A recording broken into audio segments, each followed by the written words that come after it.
Jedna od najvažnijih tema u Srbiji je svakako pridruživanje Evropskoj uniji. Kakva je vaša ocena, a više godina ste u Srbiji, koje su oblasti sa najvećim pomacima, a koje su problematične u smislu napretka Srbije na tom putu ka standardima Evropske unije? I would like to start by saying that in those 5 years that I have been here in Serbia, I have seen a lot of progress.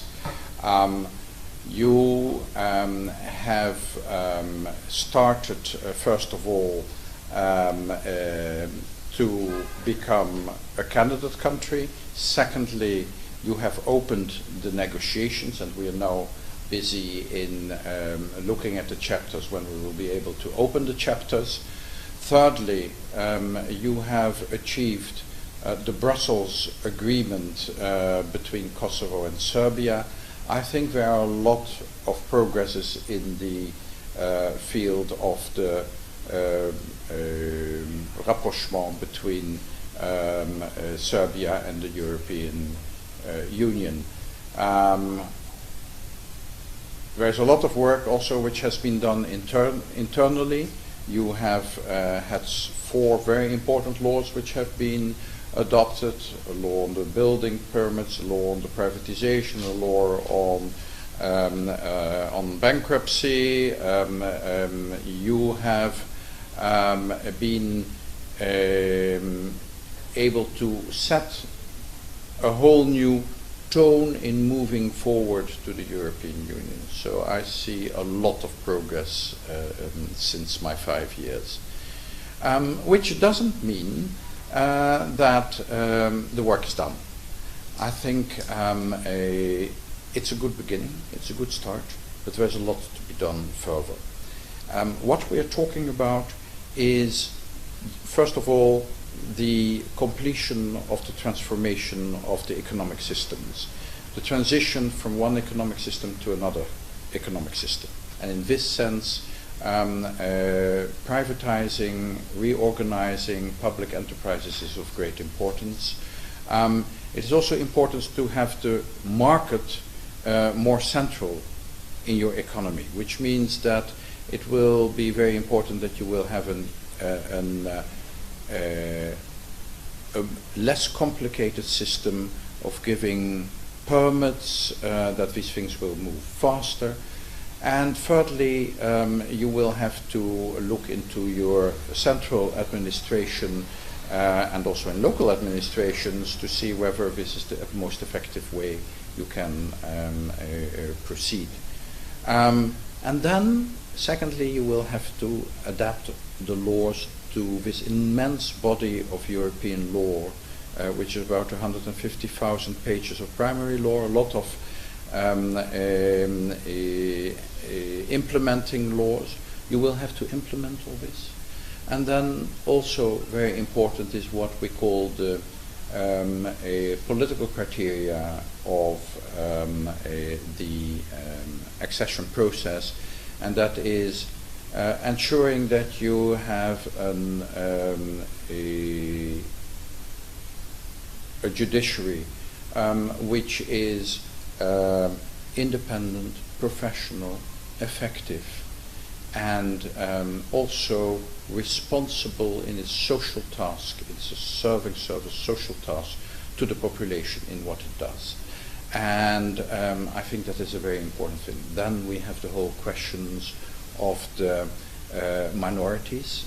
And if you're in the Dutch embassy, it's not only national minorities I talk about, it's also LGBT, all minorities. It's about women, it's about children. And human rights, taking care of the human rights, the non-discrimination principle. So there's a lot to do that. But I am very optimistic. I think you have already done a lot. And I should also mention it's very important that the work which has been set in to achieve a good neighborly relations is continued, and that in this sense you also will have the stronger bonds with your own region. getting into the European Union also means having good relations and active relations with your neighbors. Koliko je realno očekivati skorašnje otvaranje prvih poglavlja i kako vi vidite dalji put Srbije ka Evropskoj uniji? I think we are now getting into the phase of looking at the documents. Serbia has accomplished the screening, the total screening of its own legislation, and looking how that legislation is comparing to the European legislation. So what work has to be done to go from the existing situation to the new one, and there are action plans being prepared there.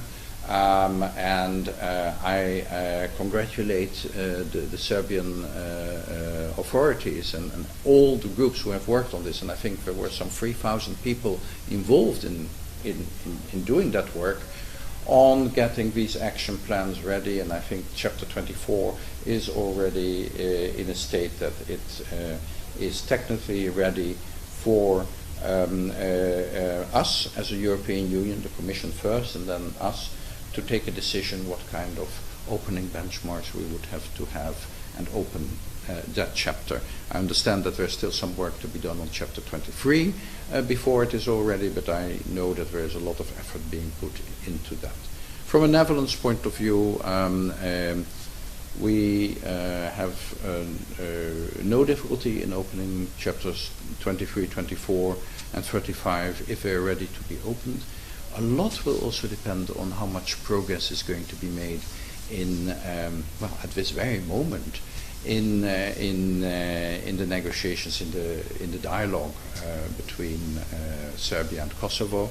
I don't know what the result of these discussions will be today, but I'm sure that this dialogue will continue. I sami često pominjete dijalog i napredak u dijalogu između Beograda i Prištine. Kako vi vidite trenutno te pregovore u Briselu i da li stvarno ima realnih šansi da se nešto dogovoreno ostvari? I really think that there has been a lot of work put in, and I really hope that it is possible to arrive at an agreement. But just like you, I'm not sitting at that negotiation table. It's the parties themselves who will have to arrive at the solutions. There has been a lot of work to put the possible solutions on the table, but we really will have to wait the outcome. And perhaps you, when we end this talk among ourselves, perhaps we will see on the news very soon what has happened in Brussels. Kako vidite integraciju Albanaca sa juga Srbije u institucije Srbije? I think this is a very important question for the south of Serbia. It's very important that the ethnic Albanian population finds its place in Serbian society. And I know that a lot of work is being done on that. I see progress in that work. There is the coordination body under the chairmanship of Professor Dr. Stokvis, who is working on this, and I saw also that a number of ministers have visited recently South Serbia, which I very much applaud. I think it is about economic development, it's about safeguarding the rights which national minorities have under Serbian law on the Serbian territory. It's about language. It's about integration, like you said, integration into the state institutions. The Netherlands was one of the countries which funded some projects in this way, where Albanian-speaking people of great talent came here to Belgrade and had a whole course in how to get into the administration, and we did that, I think, for 3 years. I think it's a very good project because, of course, in order to work in the Serbian administration, you need a good command of the majority language.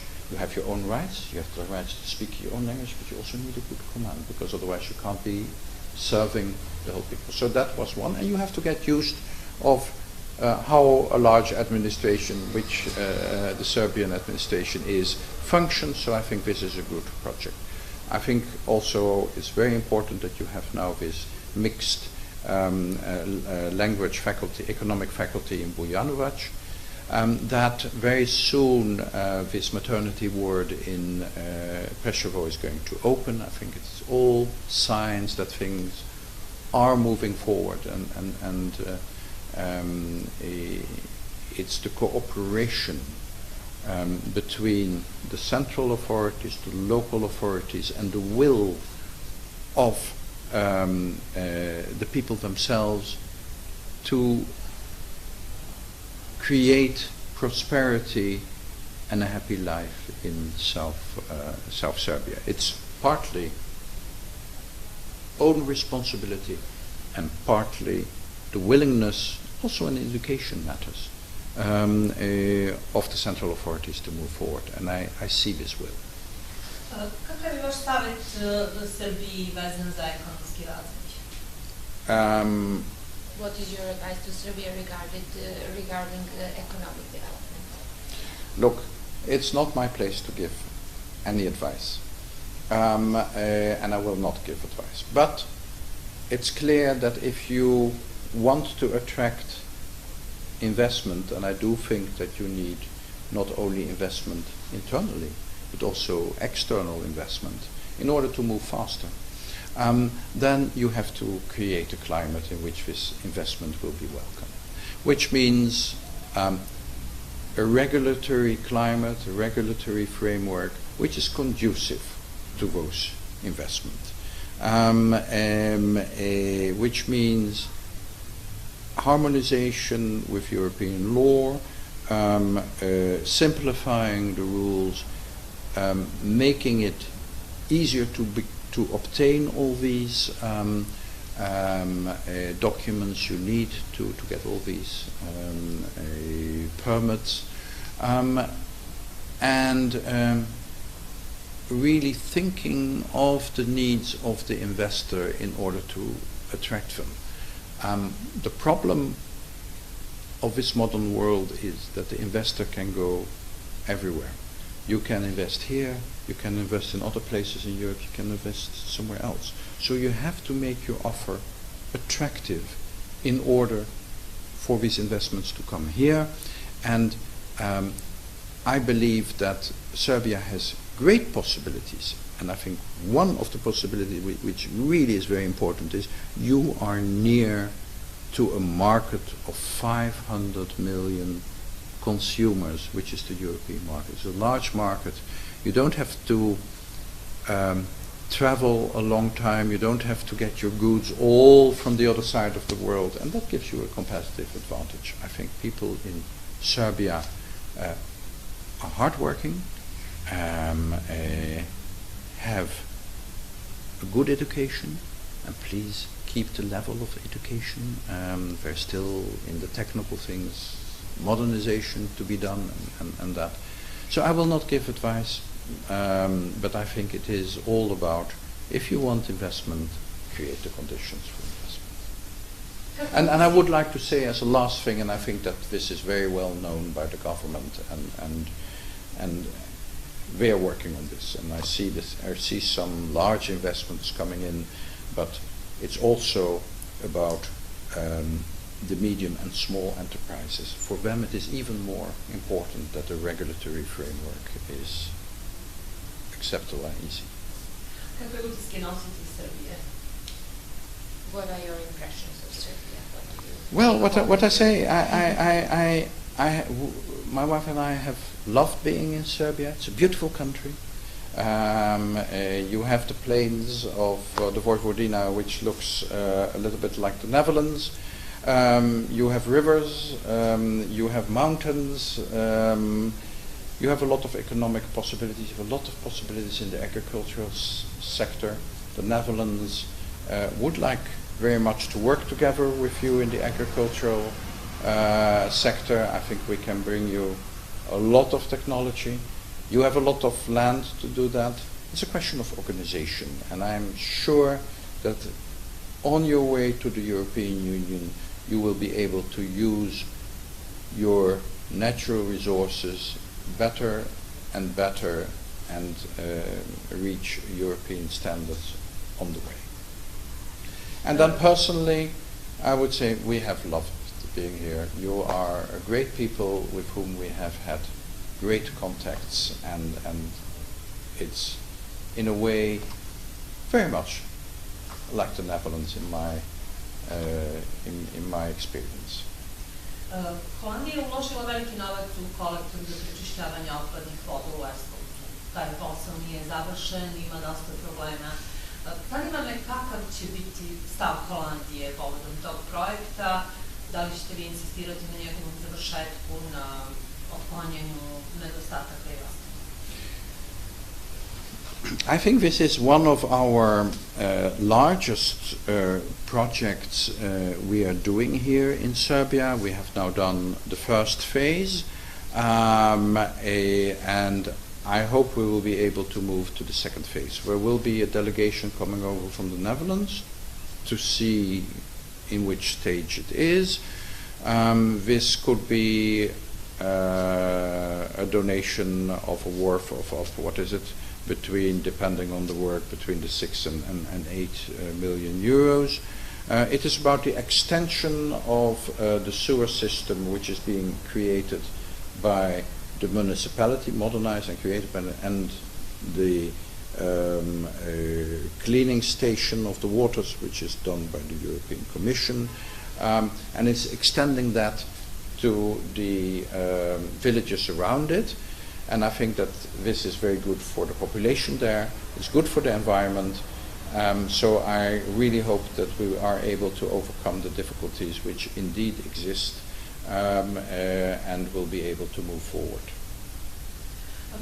Holandija je podržavala dosta projekata u Srbiji. Koji biste izdvojili kao najznačajniji i u kojim delovima ste uglavnom podržavali kroz projekte i različite? Economic projects. Yes. But also you supported a lot of projects which would you stress out and in which area and things like that. No, so I think yes. What kind? Well, we are focusing a lot on the area of rule of law, of human rights, and